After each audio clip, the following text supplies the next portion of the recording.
This is Mogobe Nuggets of Wisdom podcast. We enthuse, we energize, we inspire, and we empower entrepreneurs and entrepreneurs of all stripes in BW and beyond.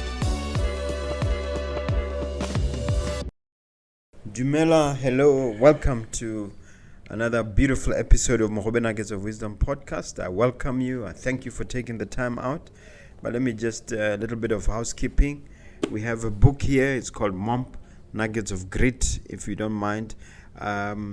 It's only $400, but if you get in touch with us, we're willing to give you a 10% discount, 360 pula, but you have to move fast. If you can respond and mention that you got this offer from my podcast while we are talking, the book is yours for 360.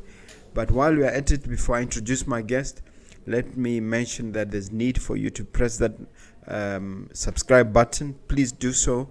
We need your support. You need to subscribe so that we can continue to grow this platform as we head into our year number 5 of doing this. And then we would be very happy if also you could strike the notification bell as well as the like button. Please, it helps us a lot. We need it a lot. Nuggets of Grit, and now let's get to Nuggets of Wisdom. Welcome to the podcast. Hello, sir. Thank you. As always, I'm going to ask you to introduce yourself. If you can just tell the viewer who you are, what you do, and what you're about, but a little bit of academic background as well. Yep. Thank you so much. My name is Mphapu Ndubo. I'm an accountant by training from University of Botswana. Basically, I'm here to talk about a lot of stuff. Basically, my foundation being my cycling interest, as well as issues of road safety. But apart from that, I have a lot of other training now, focusing more on road safety, because that's been an area that has been close to my heart. Because out there is bad and people are losing lives. Okay. In terms of career, what are you doing and which aspect of accounting are you focused on? I've been for the previous, up to now, I think about 20 years or so, as an auditor, primarily on internal audit, where we look at processes, review and help organizations to improve their performance from private sector to public sector. And currently I'm basically I think on my own temporarily, basically to look at this issue of road safety and see how much I can help in terms of improving safety and helping saving lives. Okay. Now tell me about the bicycle, the idea behind bicycles. I think you call it What do you call your company? Bicycle what? It's an NGO. It's called Cycling Embassy Botswana. An embassy, I mean like the European embassy or Indian embassy in Botswana. It is representing the interests of where that country is. Cycling Embassy. So Cycling Embassy, we are representing the interests of all those who are using bicycles for whatever use that they are using it for. We are there basically to advocate and promote cycling. Okay. And so it's an NGO. Basically, it means we are not profit driven, but we are looking at the impact. And why cycling? Because as I grew up young, my mother would always carry us to clinic with my elder brother, me, and my younger brother, all on a bicycle. And so that's where basically I come on from her back with the bicycle. Yeah. So that's where basically my interest in cycling. This was where? Back in the day when I was a kid. Okay, back where? Masukwane, northeast. In the northeast, okay. Yeah. So you used to ride on her back? Yeah, she used to ride on her back to clinic and because it was long distance from Masukwane to Mapoka. So that distance you cannot just walk with 3 kids. So a bicycle used to make it easier. And so as I grew up then, this became my mode of transport. We used to go and get some sugar and meal at home using a bicycle. And so I came to the city for my university. I continued riding through the years, getting my first job, getting my first car, but still maintain cycling as the core mode of transport. Okay. Now, there is the defensive driving aspect. How did that come about? Well, in my cycling, I've noted the problem of us drivers who believe the road is just for the cars, and so there's a lot of conflict around those who are walking or cycling, and their safety is compromised, and basically I then started to look at it and say, how can I contribute to it? Now, Cycling Embassy then came in handy, as well as my other office of Gaborone Bicycle Mayor, to engage the stakeholders, the government, the different stakeholders, including those who are in the driving community, to say, things are not fine. Let's attend to the road safety of all the vulnerable road users. And so then it transitioned from there to now Defensive Driving Institute, which is now a company. Yeah, Cycling Embassy is an NGO. So now here we have developed now training programs that we are reaching out, because we've noted the gaps in terms of the training that is provided to people if they are to drive. So our training is research-based, basically, to close those gaps, to ensure that people are ultimately safe when they are behind the wheel, to protect all others that are using the roads. You say it was conceptualized in 2019 after numerous encounters. That's what you mentioned when you spoke. What were these encounters? Oh, well, you find with pleasant encounters, that is. You find that when you are cycling, the things most people say, usually, like I have with me here, the Road Traffic Act. I also have this learners book for learners from DRTS. Usually I would cycle with these two books on my bicycle.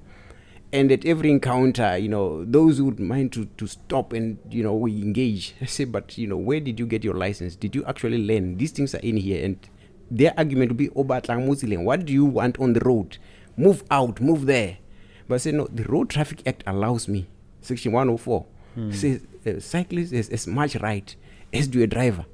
So I'm allowed on the road. So basically, I started, educating people around these issues of road safety, in particular the drivers. So that's how it started. And that's how basically it started. Those encounters where they would actually stop and try to throw you off. Others would, at a turn, others would overtake and then turn left. That's called, a left hook, where basically, you could either hit them as they are braking and you didn't see them. They come from behind you, overtake, and then immediately brake in front of you to turn, so you could hit them. So basically, this has happened several times. Or others will just, the road is narrow, but they'll just squeeze in, just by the mirror, it could tip your handlebars and you are gone. So basically, these uncomfortable overtakings and stuff led me to start to say, I want to do something about this, because it's not right, and lives are at stake. And lives have been lost as well. When you talk of lives, are you aware of such incidents? Because I've picked them in the newspapers over the years. Of course, lives of, in particular, my key focus has been lives for me as a cyclist, my life and the worry of other cyclists. But there have been incidents that are actually reported. People lost lives cycling with encounters and driving. And of course, now when I look broadly, it's pedestrians are also, the statistics is bad in terms of pedestrians who are hit, particularly because maybe for pedestrians there's no training, unlike for drivers, and also for cycling there's no training. But in particular, our focus now is Defensive Driving Institute is to train all these people so that there's safety. But for the cars, the problem is basically not only the driver education program, it's also the mindset and the attitude. And I think I like this thing about our president, who's calling every one of us to go into this mindset change thing, so that perhaps when we do that, we can change how we do and how we look at things and improve the safety of everyone. So you are a road safety advocate, isn't it? Yeah. Now, how does it work in Botswana? Are there several of you? How organized are you as road safety advocates? Well, there's no formal structure for road safety advocates, but basically there's an NGO called SOSA, for example, that basically advocates and promotes road safety. But defensive driving came in basically then to help improve this and sort of leverage and expand it further as a standalone organization that's looking at driver training, driver accreditation, as well as having some form of a membership body for all our drivers that would have gone through our training program, is to take our alumni. A lot of people go for training courses just for the sake of having a certificate, but we want to track and see impact in terms of these people who have trained them. Now, how is it that they are now behaving? If it's been like police incidents of fines, is there a declining trend? We want to see impact in terms of our roads becoming safe, not only for those who are in cars, but for everyone else, because that's the essence of defensive driving so that you keep yourself safe and you keep all others safe as well. Now, how has it been since 2019, since you set up the organization, looking back over the last 5 years or so? It's been just the latest incidents. You'd note that our road safety rating is very bad. So many lives are being lost almost each and every day, and during these festive sessions, more accidents do occur. The issue is, as a new organization, we have not made a lot of mileage in terms of reaching out, but we believe in due time we'll get there. What we've been focused on basically is developing the training content, so that when we reach out, we are coming in with quality materials. So we managed to get accredited with BQA and HRDC, and we are also accredited internationally in the US and also in the UK. So basically this looks at the quality that we're bringing now to the table in order to improve the situation that is at hand. Wow. So take us through that, just walk us through that process of accreditation locally and internationally. What does it entail? The accreditation process basically looks at evaluating your organization in terms of its setup and whether it is going to be able to deliver according to the standards that are set by the authority or the regulator, being your training qualification authority, as well as your Human Resource Development Council. So they look at now these programs, and you as an entity, do you have the capacity in terms of your organizational design? And then after they have accredited you for registration as an organization, they then look at the programs that you are now bringing in, whether they are also going to have the impact and they meet their standards in terms of what you are saying you are going to do. So basically we've had to do that with our local entities here, BQA and HRDC, as well as in the US, there's an organization called the National Safety Council, which we are a member of, subject to our accreditation there, as well as in the UK called the Institution of Occupational Health and Safety, where they are looking at accidents broadly, and their key theme is Vision Zero. So basically in that they believe when you come onto their program and accreditation, you should help to fight all forms of accidents, such that by 2030 there's zero crashes or zero accidents and the fatalities and all those. Basically believe it's preventable. And also in terms of road safety, there's what is called safe systems approach, and in that also the goal is zero.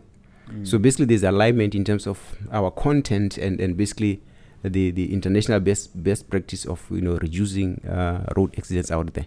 Okay. Is there a lot of misconception on the part of the public in terms of safety? If so, what do you say are the biggest misunderstandings, if I could call them that, misunderstandings and myths around road safety? The safe systems approach acknowledges that humans make mistakes, and so in terms of studies and the statistics, it shows also that most of the accidents are caused by human error. Now, when that infallibility in us as humans means that fallibility, we're fallible. Yes, means that in whatever we are doing, we need to be providing for a margin of error, and that cautiousness helps us then to not go overboard, so that we don't exceed the threshold of our own capacity, as well as the vehicles that we might be driving. You'll be surprised to know that most of these accidents that go over these traffic circles are not the older vehicles, but the latest models, which are equipped with ABS brakes, the stabilizers, all these things. But nonetheless, because now we are more comfortable, that precaution is sort of lost, or caution is lost, and therefore these accidents. Now, we want to bring people to this point of understanding our limitations, basically in terms of our perception of what's happening before us as we're driving, as well as in our actions, so that then we are mindful of all these circumstances as we drive. And we believe all this can help people become defensive drivers now, to know what they can do with even their vehicles. Mm-hmm. Yeah. The role of alcohol. A lot of people think that they can just drive even after consuming alcohol. How much of an impact does alcohol have in the level of accidents, and how is your organization addressing that? And the issue of alcohol, basically, from our point of view, in terms of the Road Traffic Act, it's pure criminality. And we are saying to everyone, don't drink and drive. If you want to have a party, get someone else who doesn't drink to be the driver for you. If you can't get someone else, there are cabs that you can call up and then can come and pick you from wherever to your destination. Don't do it, because the law is straightforward. The issue why that law is because it acknowledges that once you are taken this thing, your capacity to drive is impaired, so you can't. But the other element that is more deadly as well is what is called distracted driving. Distracted, yes. Distracted driving. Now, distracted driving is basically where you are driving and then you are multitasking, doing other things. In particular, nowadays, the trend that is so bad is people have smartphones. So they are driving, they are SMSing, they are on WhatsApp, they are on social media, on Facebook, on Twitter, on Instagram. And basically, you can do two things that require your mental engagement at the same time. So your mind will be switching to the road, switching back, and in that now it amplifies, your chances of having a bad crash. So that is one thing that is very bad about some of these accidents. And the others is basically impaired. Impairment could also come from fatigue. It can come also from like your medical drugs, because others, they are not drinking, but if you're taking medication, then it can make you drowsy. And therefore, it has an impact in terms of your alertness and your capacity as well. So there are these issues that we're trying to bring out to the people to be aware. But for issues that are straightforward, it's not allowed. You're drunk and driving. We're sticking to that this one is a no-go area. Let's avoid it as much as we can. Yes, that's interesting. My late mother was very big on defensive driving.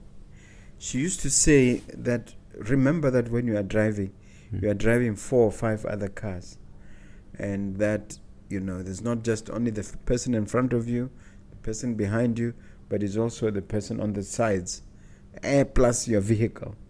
From your point of view as an institute, defensive driving institute, how correct is that kind of thinking, and how valid is it? I believe that is spot on. If you are driving your vehicle, you are not only driving your vehicle for you.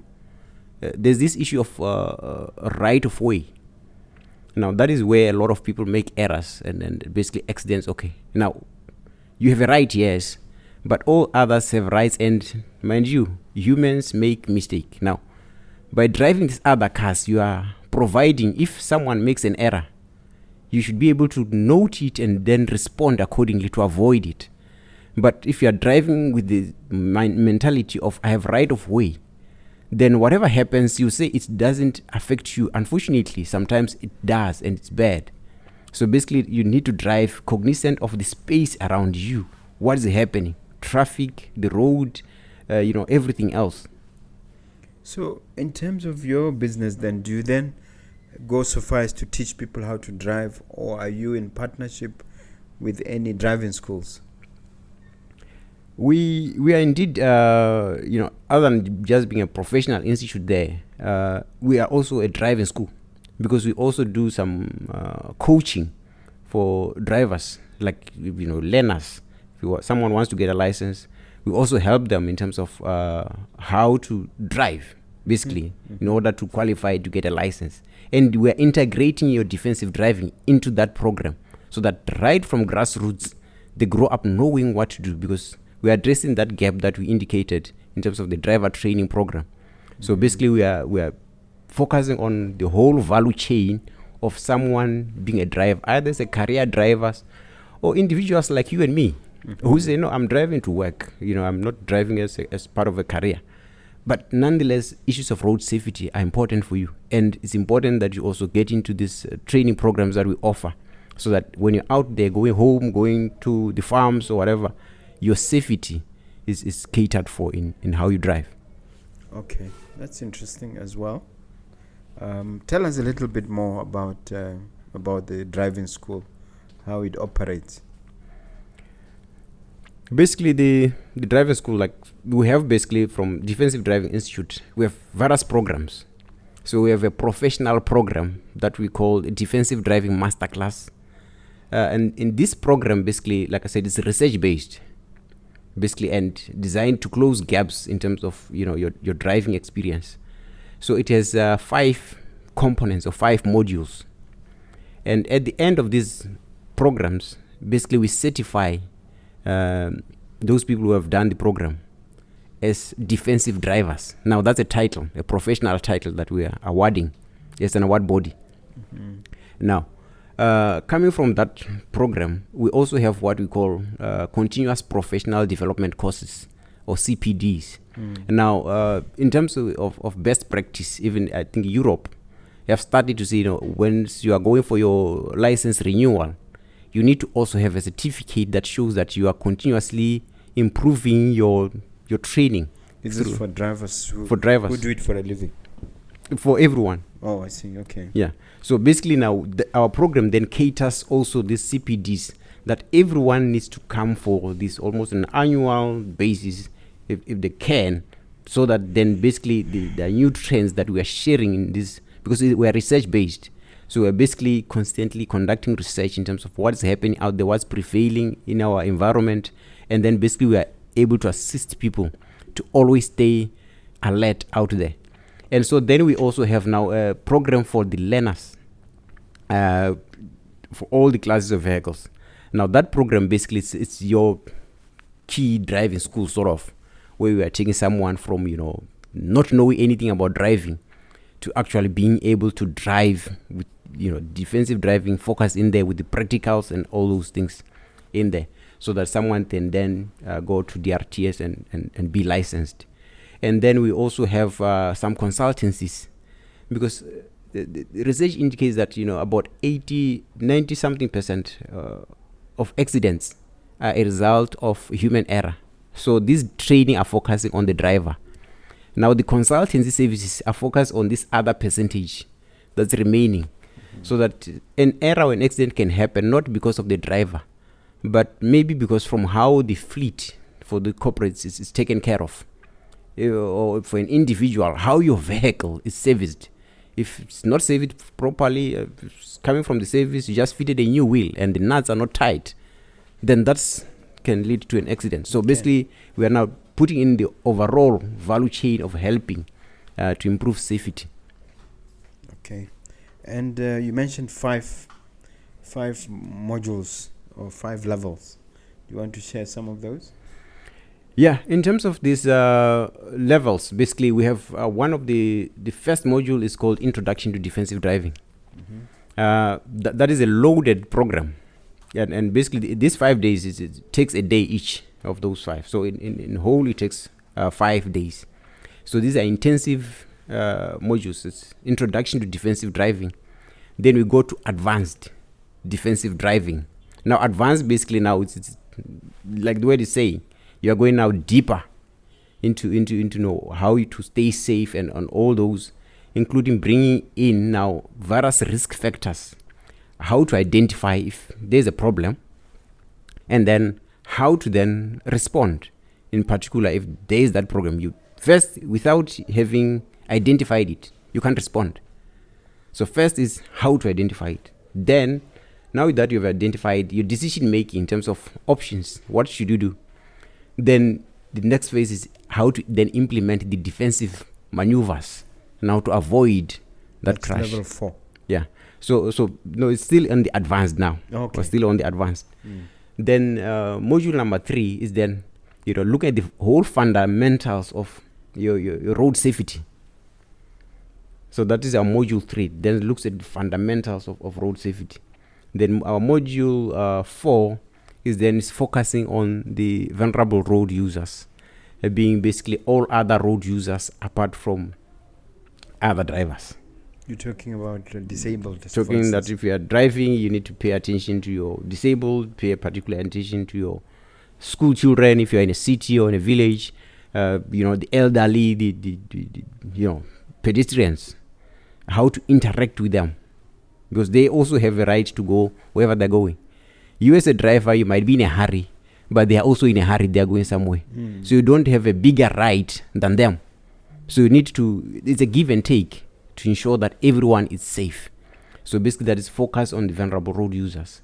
And then the last module is it's a professional program that is called Cycling Friendly Driver. And that program for Cycling Friendly on its own has a designation and a title, where after completion of that module, the last one, Cycling Friendly, we call you a Cycling Friendly Driver. It's a title. Wow. That, in your driving, you are cognizant of other road users, in particular cyclists. And therefore, as you are going, cyclists and motorcyclists, and therefore, you are aware of them in terms of your maneuver, so that you don't end up, killing someone or affecting someone. And basically that is the professional module. Now, once that module is done, like we said, it's defensive driving. Then we have the accreditation program. That one is not training. That one is competency assessment. So as a driver, you want to be accredited, then we give you a theoretical, because the prerequisite is that you have done the professional training. So we give you an examination. After the examination, basically we do a hazard examination or risk management examination. So basically now in that you basically evaluate how you perceive risks ahead of you as a driver. And the last examinations then going out there and demonstrate the application of defensive driving in how you drive. And once that is done, then we award a title that is called Certified Driving Professional. So that if it's for a career driver, then an employer or business, if they know that their fleet is safe in your hands. So basically that is the title that goes with the accreditation. And then we have a membership program, like I said, where basically this membership program basically is to provide a platform for our alumni to continuously improve themselves, and their benefits in terms of discounts and etc. that come along with the membership. So we have corporate membership, and we also have individual driver membership, and then finally is those other consultancy services, like do your fleet management programs if you don't have them, because that is how your processes are designed. So we help you design your processes and programs, and then we also help you with your evaluation, your compliance. That's your audit, fleet risk management audit. So basically we help you to do all those, and then basically bring you feedback now after the assessments to say these are the gaps. Now what do you need to do to close those gaps that you have identified through the audit? And basically key component is the risk management in your fleet as you'll be doing those. Okay. There's the phenomenon of road rage that has been prevalent, South Africa, America, here. How do you tackle road rage, and what are the causes? In one of the articles that I was interviewed by BBC, I indicated that one truck driver was threatening that he will crush me on my bicycle, and so I've lived through it. But in terms of our training, it's basically, if you want to avoid road rage in particular, you got to have a high level of emotional intelligence. That's one of our key modules in the professional training program, as well as the CPDs, emotional intelligence, to be able to manage your emotions regardless of whatever others are doing. They might want to provoke you, but the issue is to remain calm.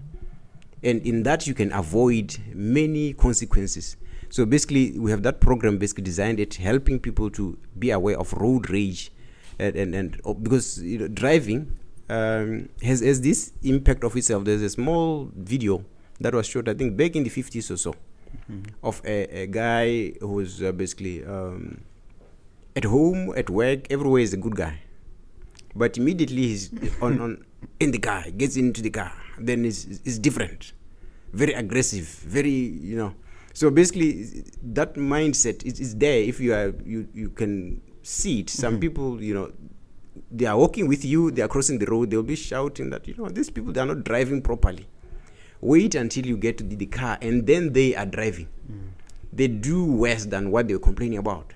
So basically, we are trying to bring these things in our training program for people to be aware of those limitations that we talked about earlier. That as humans, we have our own way of thinking and doing things. And we need to be in control, not to run on autopilot. Yeah. And I want to hear a little bit more about your personal experience, because it seems to me you took your personal anguish and frustrations and converted them into a solution in the form of a business. I want you to talk a little bit more about that transition. Was there a particular incident or series of incidents that said enough is enough? Let me at least do something and turn this into either a business or it's more like a calling, isn't it? Yeah, I think so. I mean, like, one thing leads to another, and then another one, and another one, and another one, and another one. And then at a point, you sort of connect the dots. So basically, like I said, over the years, I've been having some encounters on my bicycle. Having some encounters. When I'm going shopping, I'm just walking across the road. The impatience.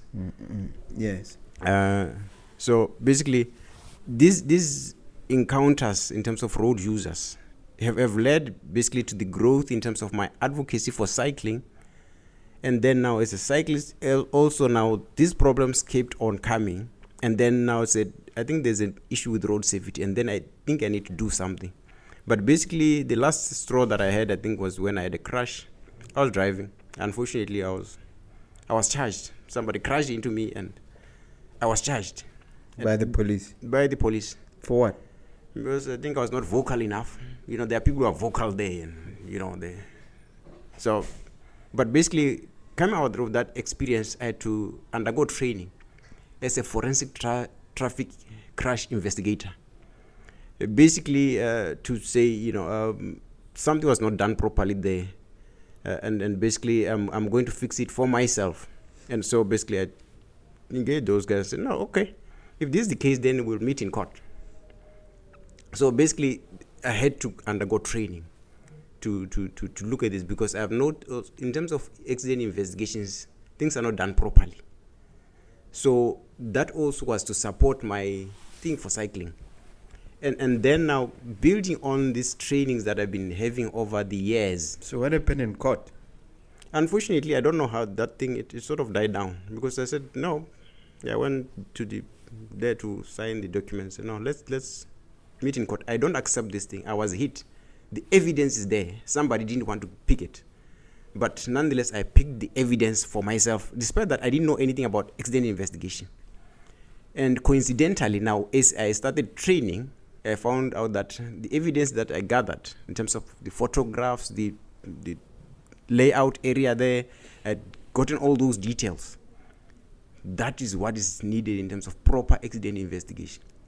And I got in touch with some guys basically to also do, reconstruction, where they also do in terms of the animation that shows you what was happening and what time it was, etc., etc. So basically, the skill, I got it as I pursued this case to say, no, let's meet and then see how it goes, because certainly that was victim blaming. I'm hit and then I'm charged. How can it be? So basically, that's what is happening to cyclists out there. That is what is happening to pedestrians. in most cases, they are hit, but they are accused that they are not supposed to have been there in the first place, even when they are hit at a zebra crossing. And the lights, for example, in our country here, when you're at a zebra crossing. In some senses, the courts themselves are not equipped to deal with such cases properly. I think the courts have not had a chance to look at where proper information is presented, because there's what is called screen or windscreen bias, where when people are looking at a crash scene, they're always looking at it from the perspective of the driver behind the wheel, not the pedestrian or the cyclist or any other factors that are out there. And that is where the problem is coming from. Mm-hmm. So you need to scientifically sort of get out and then look at close range and then zoom out again to see how did these things work together to create this, and analyze the chain of events. So basically, that is where the problem is. I think the courts have not presented with the right information. And I think in terms of the penal code and the Traffic Act, people who are killing others or are harming others need to be charged accordingly. Because you find, I'm working for my family, for my kids. And then somebody comes and breaks my legs and can no longer fend for my family. How are they going to survive? They depend 100% on me. Or I'm in fact killed. So that's how bad it is. And I believe every driver needs to know that there is accountability. So they don't drive right, they have to bear the consequences of their actions in terms of whatever will transpire.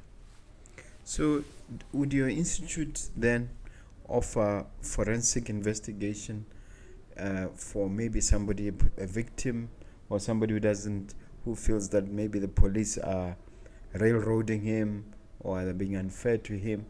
Are they able to come to your institute and say, help me investigate this properly, professionally, so I can use it, or my lawyer can use it in court? Yeah, we do provide the support, because one of the consultancies that we have is basically incident investigation. So in this investigation, basically we are looking at accidents or crashes. Mm-hmm. So basically then we do your investigations, what happened, establish the chain of events and everything else, and basically come up with our recommendations. Basically, you can look at that from various perspectives. In terms of your road safety audit in particular, we could also look at specific sites. Let's say a road constructed, and there are incidents there that continuously happen as hotspots. We can go and audit that infrastructure and then recommend upgrades to put in countermeasures to help reduce the accidents in that area, or a specific incident of what happened, how did it happen, who contributed what. So basically these are some of the experience that we're bringing to help some individuals and also corporates. Are you able to share a particular case without mentioning names where your assistance was instrumental in resolving a situation?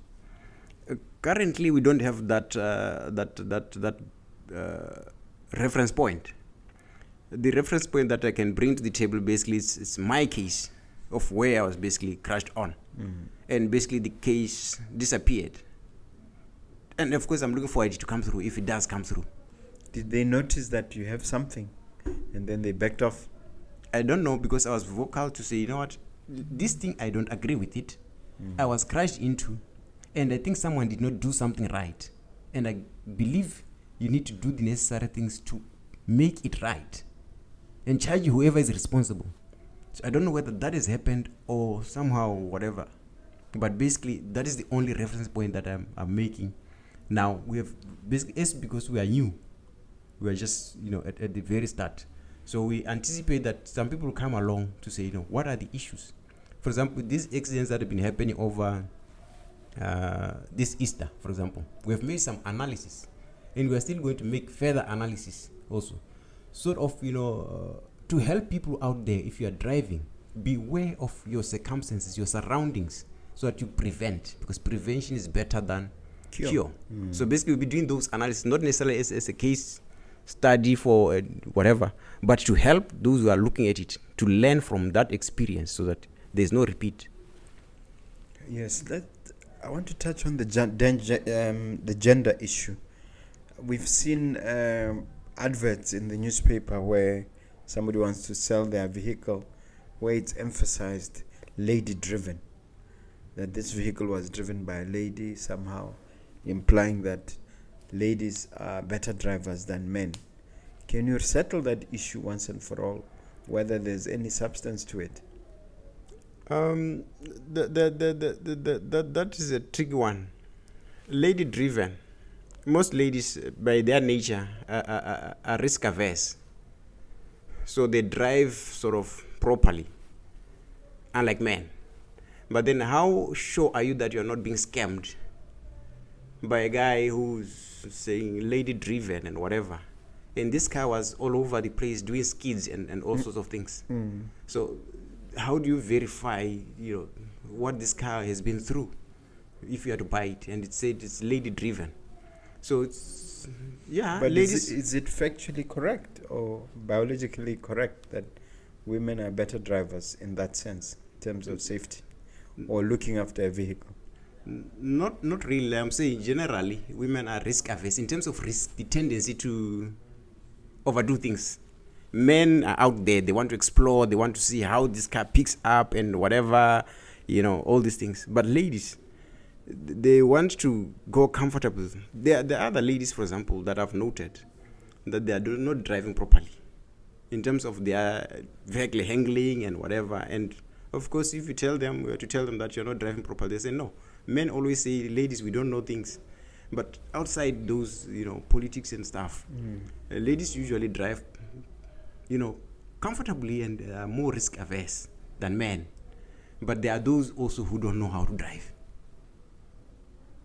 There's an issue that concerns me sometimes where people come from other countries. Maybe the husband has a job here, comes with the wife, and then all of a sudden they're both driving, and the license from foreign countries, whether it's Pakistan, whether it's China or whatever, is recognized here. Are we assured as the public on the translation aspect that these licenses translate correctly to our local licenses?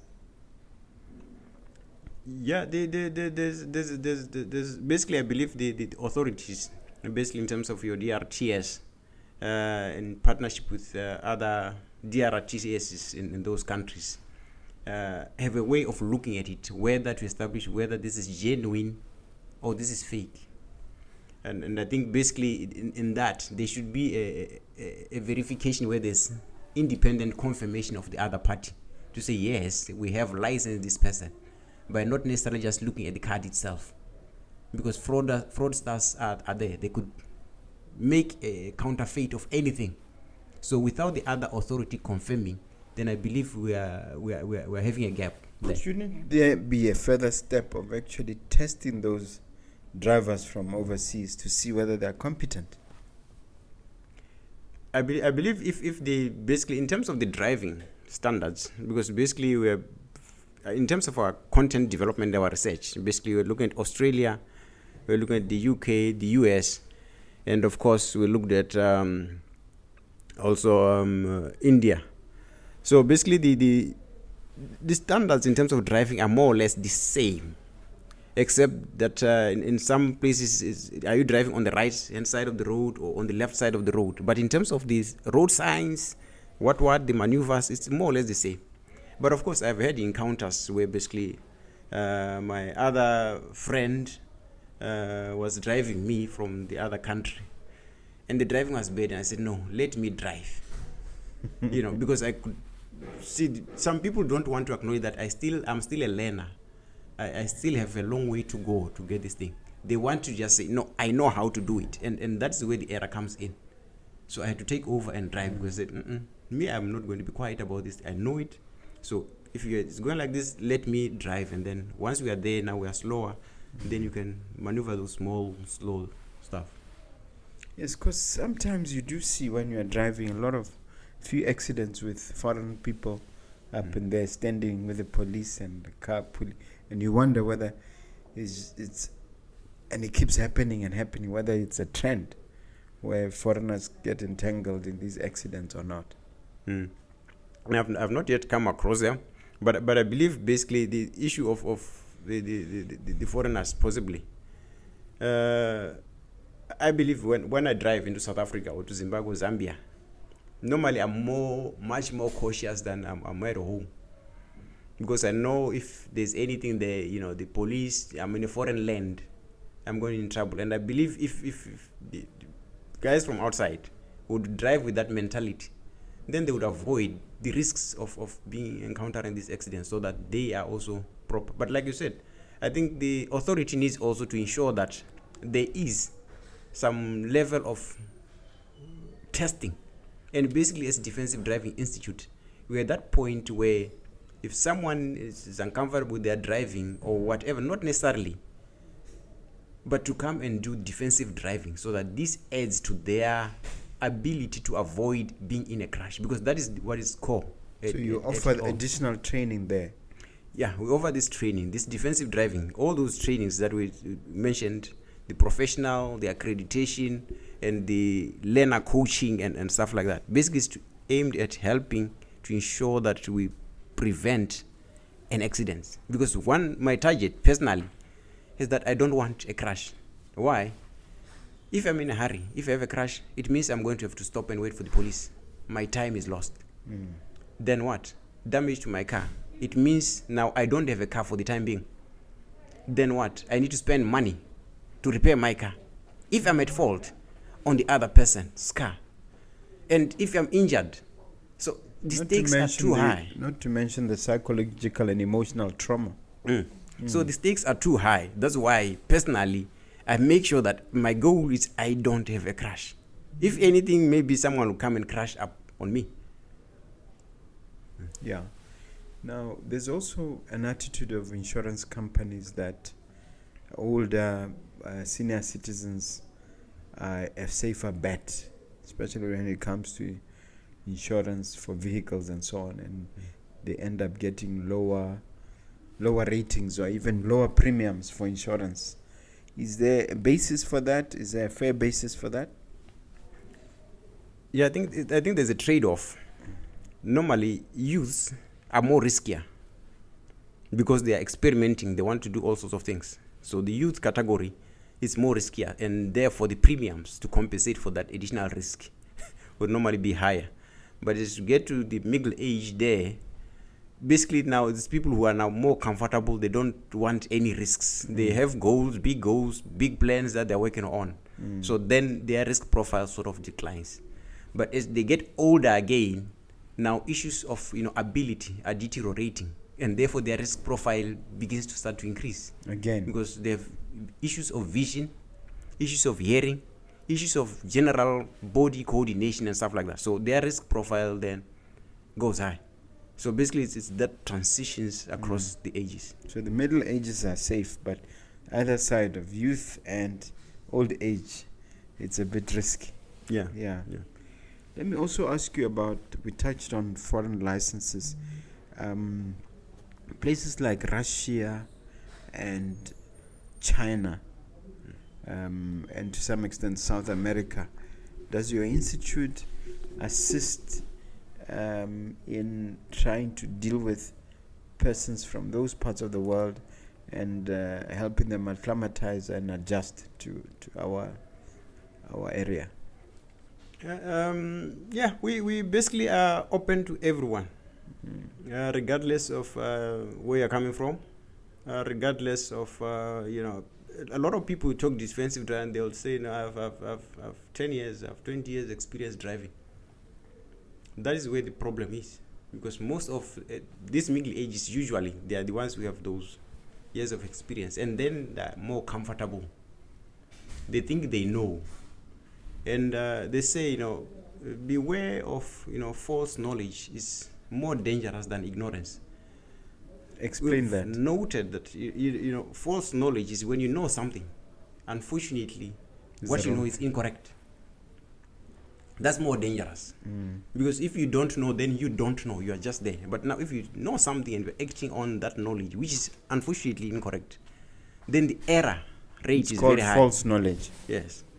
So basically you find that, like I've noted, the driver education, a lot of people, they pass their driving theory if you had to put it Kaswana, Kamudi Muntuse.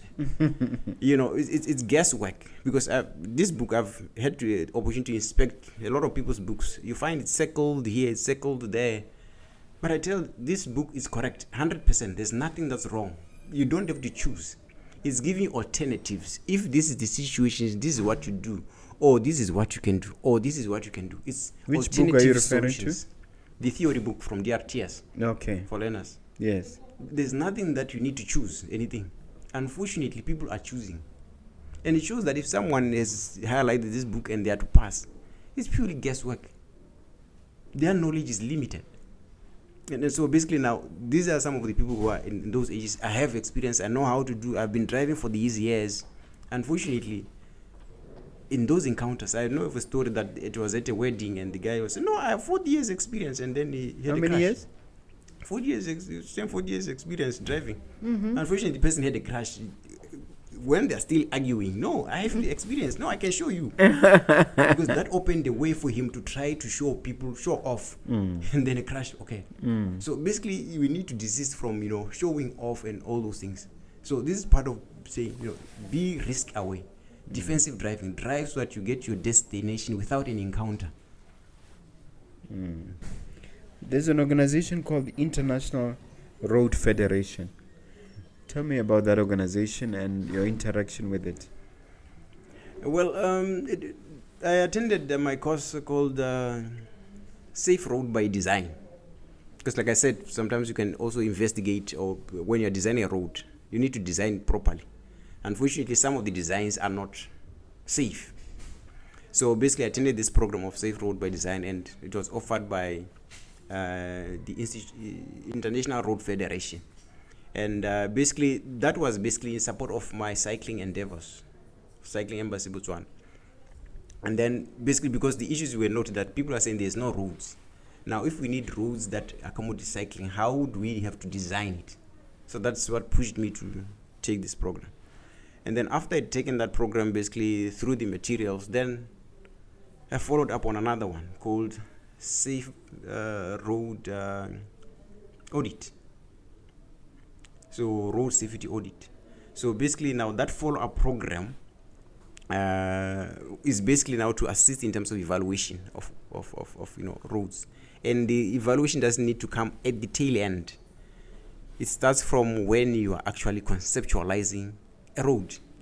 To say you need to build the audit process into it. Then that when the designs are made, you are evaluating them. Identify if there are gaps that you can close, because then it will also help you to reduce the costs of actually coming to correct something later on once the road is done. So at all the stages, there's an audit evaluation that is happening. So that's road safety audit that I had to do.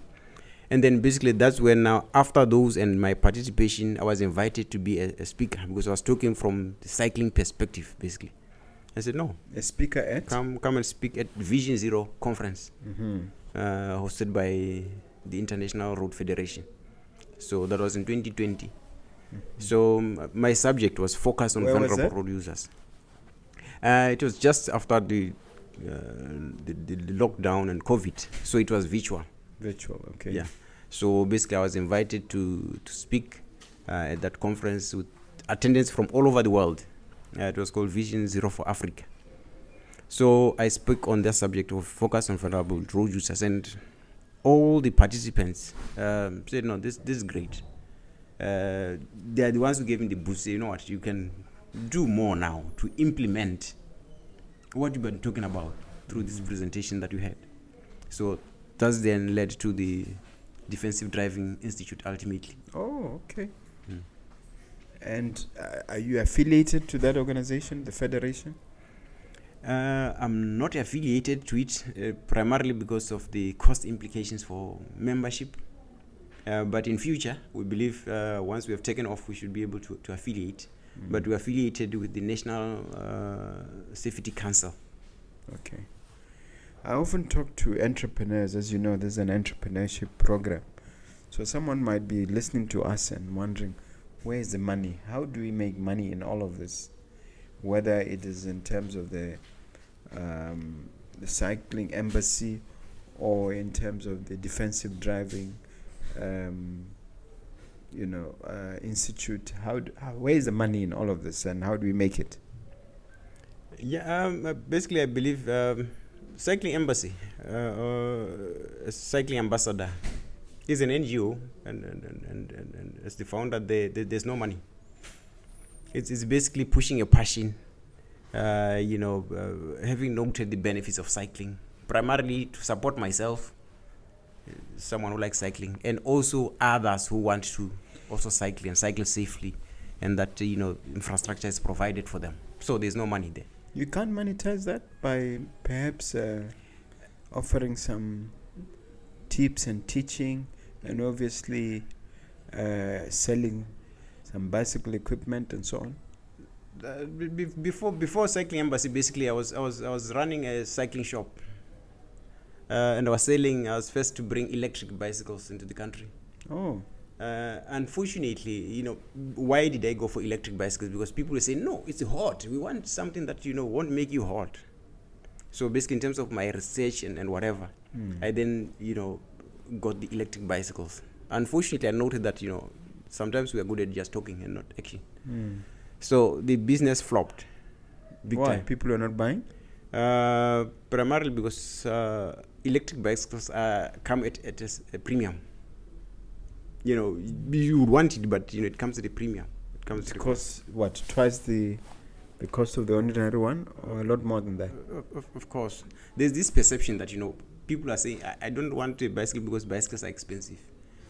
Now even then, for bicycles, people would prefer, for example, going into cars and stuff like that. Let me give you an example.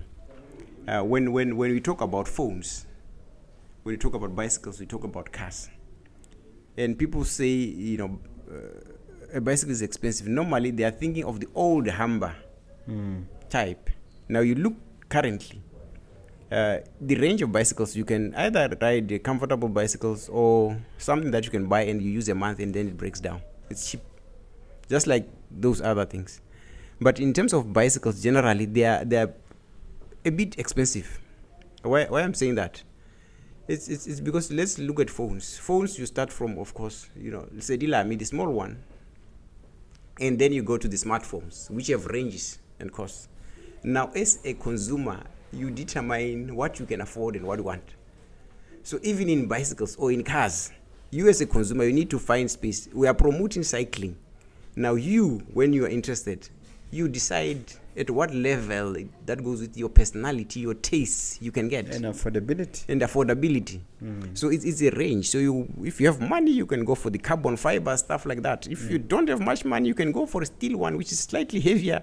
But the issue is we want to promote it for you to take something and start riding and getting the benefits, because the benefits are there. Whether it's for your health, whether it's for your pocket a little bit. People with money don't mind about the pocket, and stuff like that. But basically, that's where we are promoting cycling. Now we have designed some programs within Cycling Embassy. For example, we are yet to monetize a lot of those programs, basically to help finance the operations of this NGO. For example, we have what we call cycling-friendly employers or organizations, where we are basically liaising and networking with organizations such as possibly Mogobe, to say you can get your people cycling even coming to the job. You can provide facilities, maybe if they would want parking where they can securely park their bicycles. And basically you're not paying anything more. It's just a small subscription to support us, and we are able to come in, give you the information you need to drive this program. And ultimately, this thing is going to lead to another program which is called Cycling Awards. There's basically, Botswana Sports Awards, and Botswana Cycling Association and their awards are part of that. But we have cycling awards which are not looking at sports. They are looking at anyone who's helping to develop cycling. So if you are coming as cycling-friendly employer, and there's also F&B there's this one, then you begin to start to compete. Then in that competition, then we have now the awards, where basically we acknowledge those who are leading in terms of providing cycling services to their employees. So both the embassy and the institute are still NGOs. The embassy is an NGO, but the institute is a company. Yes. Yeah. Now that is where basically I've monetized a lot of these things in terms of training programs, because that is the critical service that we're offering. Your training programs. Basically everything is logged in terms of training programs, and basically we are reaching out to companies, we are reaching out to individuals one-on-one to say, you know what, you need to undertake some training in terms of this, and then you determine you want the short courses, the CPDs, or you want to actually go professional. And the issue is basically we have reduced, because this professional program, it's about 2 months, but we have cut it into a week. Basically, because look at the corporate world, people are at work, businesses are running to make money. Now they can't have a lot of people out there. So we compressed our content so that then we can quickly do this thing, and then people can go back to work. So basically that's how loaded our content is, or our programs are. But basically that's where we have monetized everything to ensure that, you know, it can then support us to move forward. While, you know, at the tail end, we want road safety to improve, basically, because that's the core. That's the ultimate. Yeah. All right.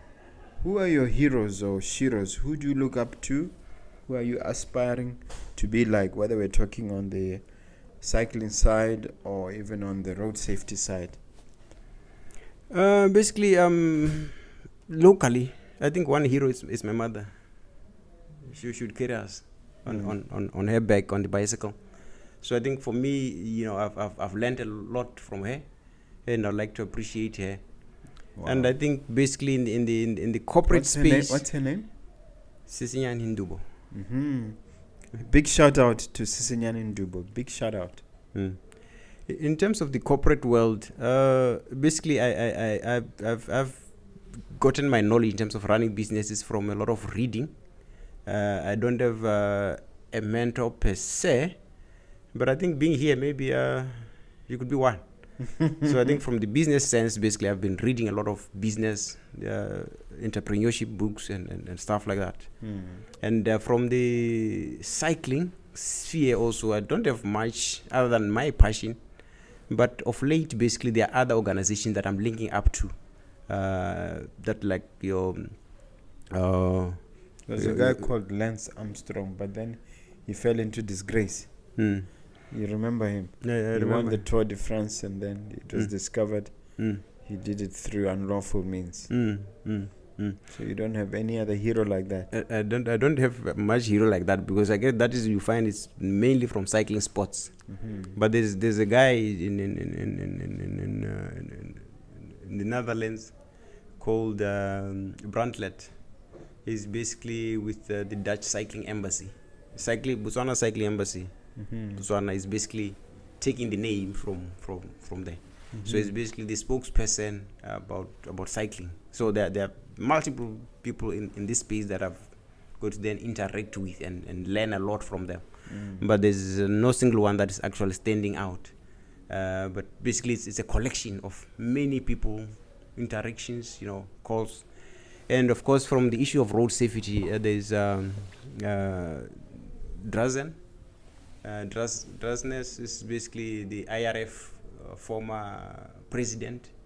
Basically, is the one that basically when I wanted to attend the program, facilitated and assisted me to get in, and has also provided an endorsement. Wow. For me and Defensive Driving Institute. There's another gentleman in Australia.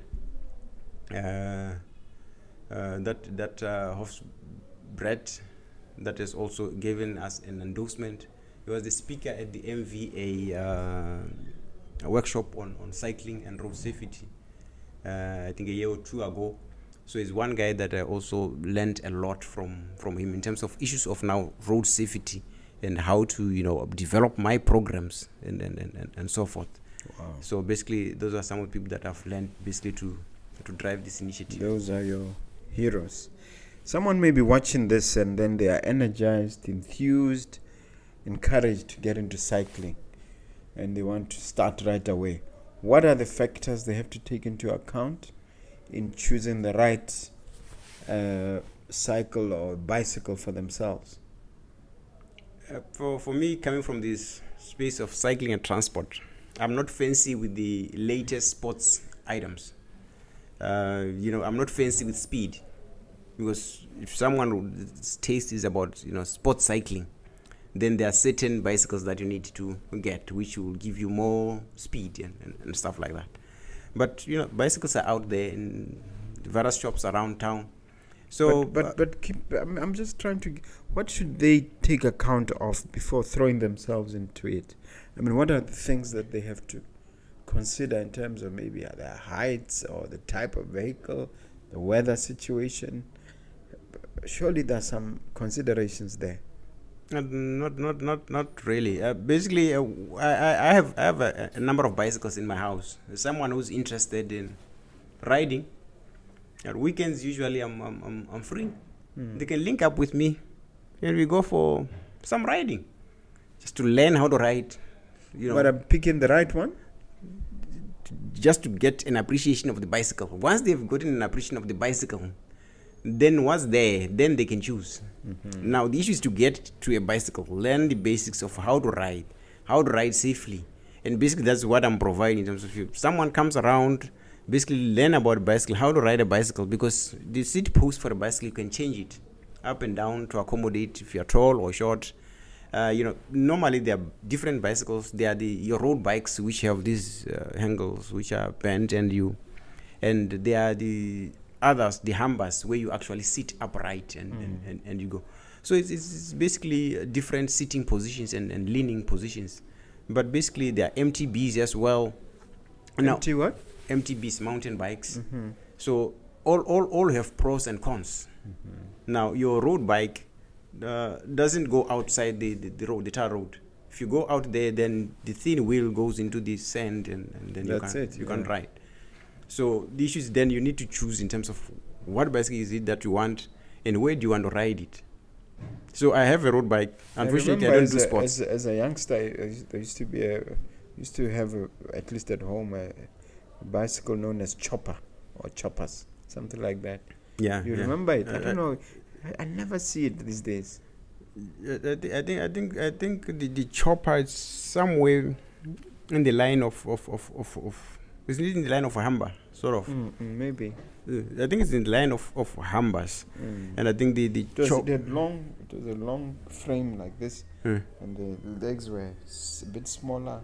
Yeah, I remember running around with that one. Yeah. But this is a part of the show now where I ask you about the long-term perspective. When you grab your crystal ball and look 10, even 2-3 decades down the line, what vision do you see for the Cycle Embassy and for the Driving Institute? Yep, my desire in terms of your cycling Embassy Botswana, it's basically to see more of our cycling, and of course there's this thing of our country is hot, I can't ride, it's too hot, but I think we lie on the tropics.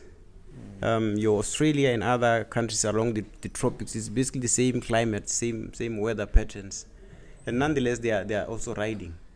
I think the only downside is that in terms of our environment, is that there has not been much drive into promoting cycling, unlike in other places. And because of this view that people think cycling is for the poor, it has been limiting us, and hence that is where our advocacy is. But I look forward to seeing where more people cycle, because there is what is called cycling safety in numbers. Is to get more people to cycle who are also drivers. Should we get to the point where, for instance, in the CBD, we stop vehicles altogether, and we just, like in other countries, we just have only cycling in the CBD? I think that is coming, one way or the other, because the expansion of roads is unsustainable.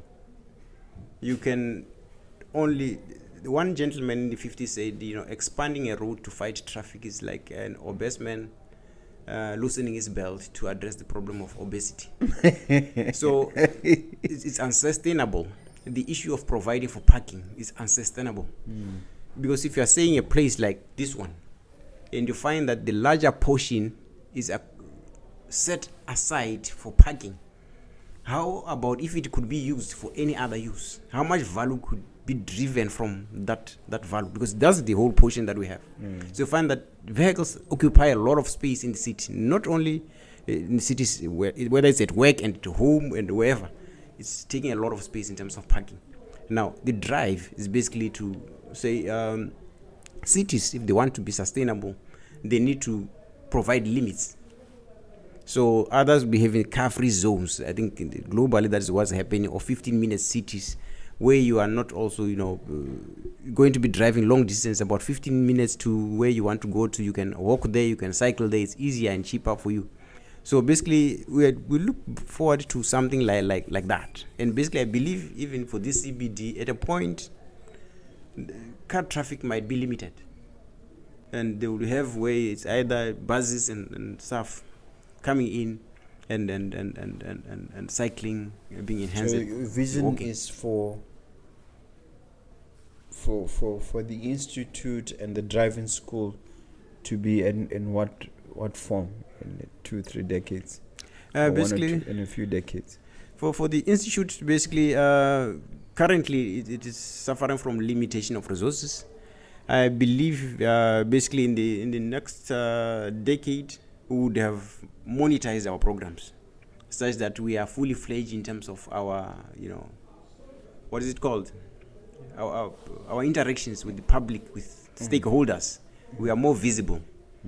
I believe basically at that point we should be having maximum impact in terms of our advocacy and education to raise awareness about sustainable living, sustainable transport, and the impact of that. And from Defensive Driving Institute, we believe basically our roads should as the ultimate objective, be safer for everyone. We shouldn't be having a lot of loss of lives and crashes from the impact of Defensive Driving Institute. And I believe we should be at a level where we are also visible. I mean, in the level of your professional institutes, or BICA or universities, where we are actually having impact. The other thing is, for example, we are already registered in South Africa. We are pursuing registration in the UK. Now, registration in Botswana gives us this local market. Registration in South Africa gives us a leap into Africa. Now, if we manage to get a registration into the UK, then we believe we could be able to reach the whole of the world from that point of view. And so we're anticipating that, we are going to be there and not only help improve road safety here, but globally, in order to contribute to the Vision Zero. Wow, that's exciting. And I do hope that our government embraces Vision Zero. Have they officially embraced it? They have, but you find that there are gaps. I believe they with our interactions, they'll work towards closing those gaps to ensure that indeed we are aiming in terms of the United Nations target. It's basically that by year 2030 they would have cut the accidents and the fatalities by half. But with Vision Zero, we are saying to zero. Yeah. So basically, we believe they can come to that level of zero, and then concrete actions are taken to ensure that we get there. Because if you have a plan or you have a vision and you're doing nothing about it, then it's highly likely that you will not get there. I nearly forgot to ask you about these potholes. Is someone doing something about all these potholes that you see, even in cities? Yeah, the authorities basically are doing something, but it's not enough, I guess. Either from financial constraint point of view, I believe the national roads basically are covered by the Ministry of Transport and the Department of Roads as the implementing party. And for within cities and towns, it's basically the local authorities, your councils. They are the ones who have the mandate to maintain and facilitate. But it's slow, because some of those, in particular, in the major roads in particular, it's very, very, very bad for road safety, because that's where you find that the accidents happen more often. Lastly, this is where you get to ask me a question, sir. Do you have a question for me? No, I think one question that I have, I've Googled you a little bit. My interest, like I said, when you're asking me, do I have mentors? Is that if you are to look at somebody to just mentor, give some wisdom and whatever guidance that's out there, do you have that space of engaging with youth, young leaders, like we're learning from the nuggets, and that I will be buying? Now, is there a forum where you can sort of not spend much of your time, but advise, give tips, no, this and that for young entrepreneurs? The answer is yes. We do have a mentorship program, a real estate mentorship program, which has now been running for 4 years. What you need to do is to get in touch with my PA, and then she will tell you how it goes about. In fact, in 2 weeks' time, I'm inviting those who are interested, even if you haven't paid or contemplated paying, you can come at least hear the first session to know what is provided in the mentorship program. You get in touch with my PA for that, for the dates.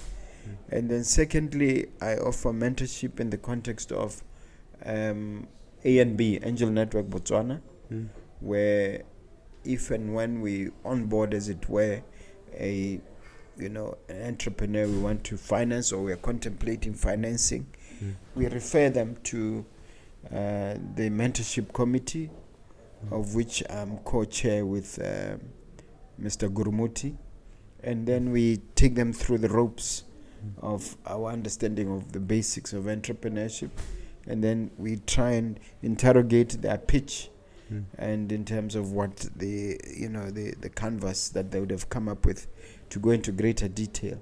So that's a form of mentorship. But the more and more I get questions like this, I'm contemplating to come up with an overarching entrepreneurship program where it will be one-on-one. It's still something I'm cooking. It's still something under development, and I will let you know. But for now, you can take advantage of the real estate mentorship one, or if you have a business that qualifies for angel investing, those two are available at the moment. Yeah. No, I think basically I'd sign up to find out. Yes. And basically don't know about angel investing. The one thing I've tried to do with my business for starters at foundation level, basically, it's basically to invest in the development of the content, such that as I started this year, I don't have a lot of costs. Yeah. It's basically the place that I'm operating from. Basically, it's in my house. Yeah. I have a room for training and offices. Yes. And basically, in terms of the rentals, it means I'm bearing the costs. So it's a smart move. I'm not. Yeah. Since we are wrapping up now, we look at that camera and leave the viewer with one final parting motivational or inspirational message. Like we've been discussing about Defensive Driving Institute. We are there. We exist basically to help ensure that you manage the risk of road crashes. So we are available for training. We invite you to check out our profiles. If you have any questions, to engage us so that we can discuss further how we can help you to ensure road safety for you and all those that are around you. If you're a company, for your drivers and your employees, so that we can help contribute to making the road safe for everyone. Thank you. Can we give them all your contact details, including online and offline? Basically, our contacts, if you're on social media, we are on Facebook. So when you're on Facebook, then you have our details there. But the number that you can contact us on is 7667 4726. That is the number that you get directly with me. The email is ddibotswana at gmail.com. The email is ddibotswana, one word, ddibotswana at gmail.com. So you can link up with us, and then we can engage further. All right. Thank you so much. You've been a great guest, sir. Thank you very much indeed. Thank you so much.